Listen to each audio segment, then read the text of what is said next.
Ladies and gentlemen, it's happening slowly but surely. President Trump wants Greenland only through peaceful means. I'm 100% against any military intervention. Here you have the GIUK gap that needs to be protected from Russian subs. You have shipping routes that need to be protected from both China and Russia. You have melting ice that creates new shipping routes.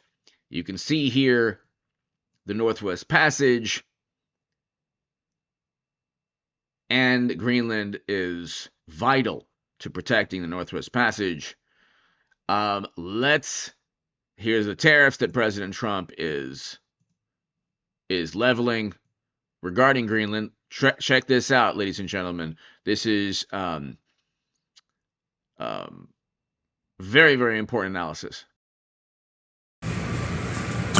Well, thanks for having me on, Will. And an old cliche that real estate agents use all the time is location, location, location. Greenland sits in a very strategic location in this world.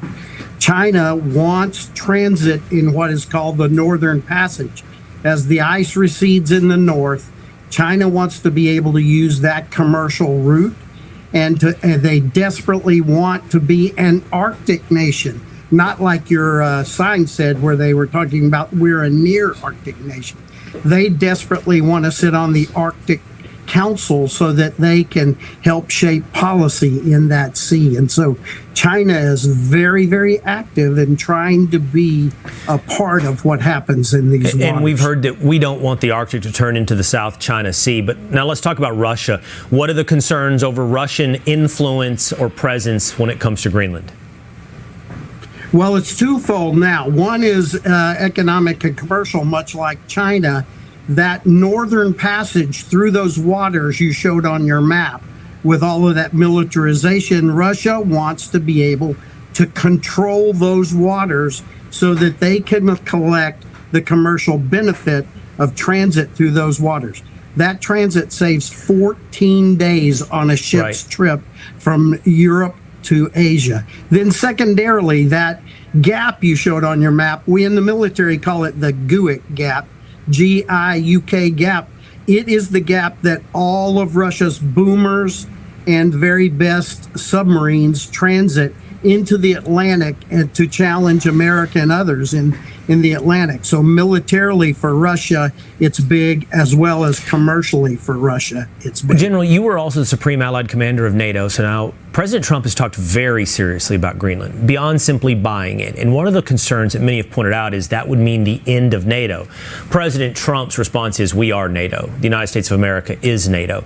But what would Denmark's response be if we exerted huge force in taking over Greenland? Now, the question is, do we have to own it? And President Trump has said yes. The New York Times just reported, General, that, we could do a military buildup under an agreement we had during the Cold War. We could have bases all over Greenland.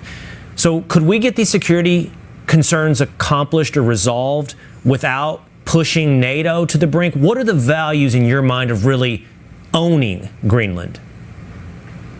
So Will, I'm going to offer you my opinion, and my opinion only. We can cooperate with NATO and Denmark and get this job done. There's nothing that we can't do on Greenland if we get agreement inside of Denmark and NATO that we could do different or better if we owned it. I think that taking land from a NATO ally by force is an absolute non-starter.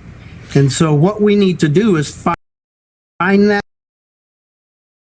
So I agree with General Philip Breedlove. He stated we cannot take it by force. We won't. It'll be negotiated. We'll hopefully give a great economic incentive to Greenland, and also especially to Denmark. Economic finance. I say pay off their national debt. But anyway, hit subscribe to this channel. Thanks everybody. Go to H.A. Goodman for the live streams later.